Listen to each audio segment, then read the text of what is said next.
What's happening, YouTube? Little update on the 944. Been going through it and just kind of working out some of the miscellaneous stuff. Headlights wouldn't come up.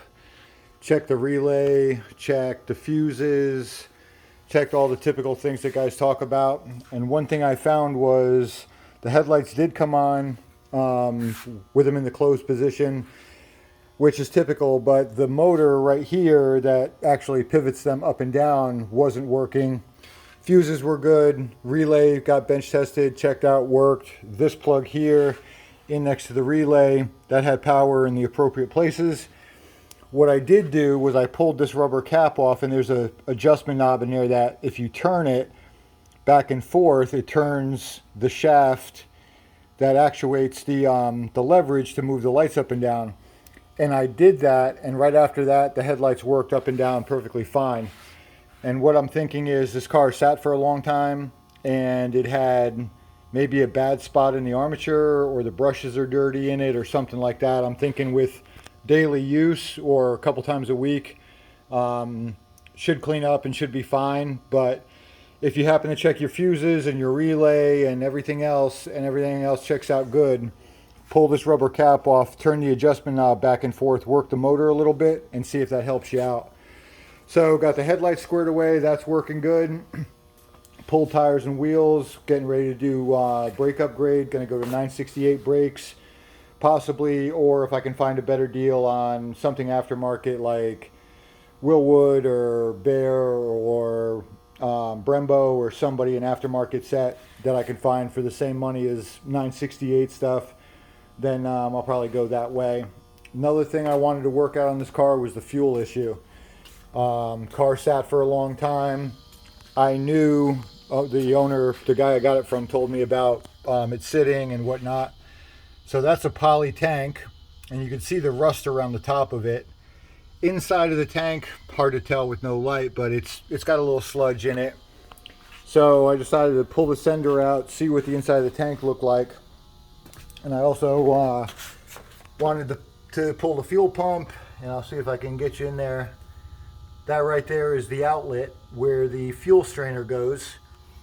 And typical culprit, right here, there's the strainer that took the threaded insert out with it, which happens. There's actually a guy called 928, I think SRS.com, something like that, who sells an aluminum replacement that goes inside the tank with a seal on it.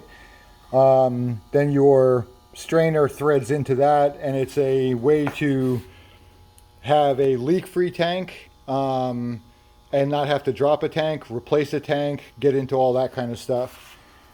Here's the sender from it. The end of it's got some black goop in it.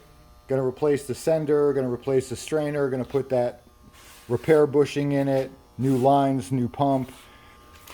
Everything on this is aluminum and plastic, except for this collar right here is steel, and you can tell that's what rusted and got all the junk in the tank and corroded the opening. So that's the supply and return for the pump and the sender plug. So making a list, going to do strainer, new sender, new pump, new filter, and the two rubber lines that are on the back underneath. In fact, this is one of the little jumper lines right here. But going to replace those, clean up these covers, put everything back together nice and clean, new.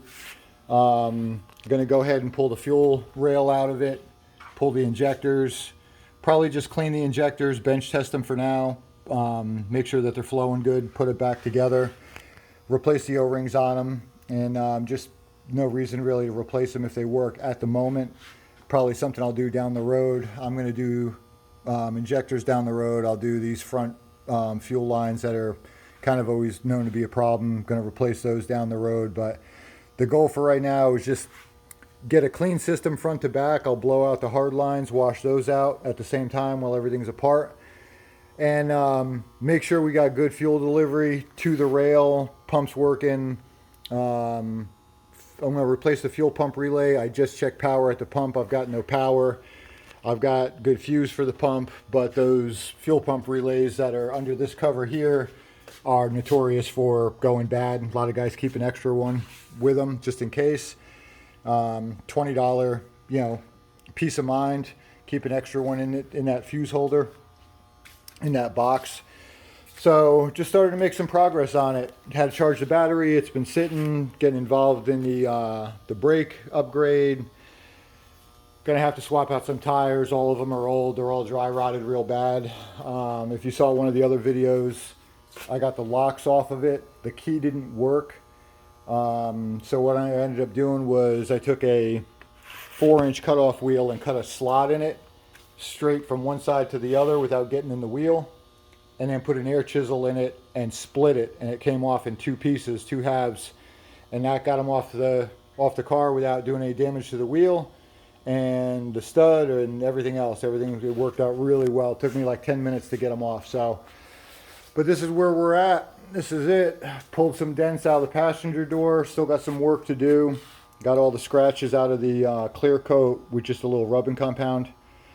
And it's hard to tell on video. The door looks pretty clean walking up to it, but if you catch it in the right light, you can see all the dings and the highs and the lows and whatnot. It'd be impossible to get it on video, but she's good looking about 30 feet out at night with no lights on. So, but yeah, coming along. So we got this video coming out today. I got another little project I just wrapped up yesterday. I'll do a quick vid on that. My son was here for the weekend, got nothing done on that because he's sitting around doing nothing, talking to his little girlfriend all weekend. But that's fine. He'll get on it at some point. I did throw the windshield back in it, and I think I'm going to end up sectioning this top here. It's a little high by about probably, I don't know, 1/4 of an inch, 5/16 of an inch. So I think I'm going to section that and bring that center down so it's same height distance here between the glass and the top on both these edges. Just a little proud in the middle. If I didn't do anything with it, nobody would probably really notice. But I'm going to take the time to get it a little better. So put the windshield in, dry, fit up just to see where we're at. I explained in another video how it rests on some rubber blocks. I put different sizes in there to kind of adjust this top height, the reveal up there. But yeah, so just stuff getting done, projects, a couple dollars made this weekend, few things scratched off the list. And then I got another video. I'm gonna do a little short video. It's very exciting, at least for me, and give you guys an update on something else coming up. So talk to you guys soon. Hope everybody had a good holiday weekend and didn't get in any trouble. Had a good time with the fam.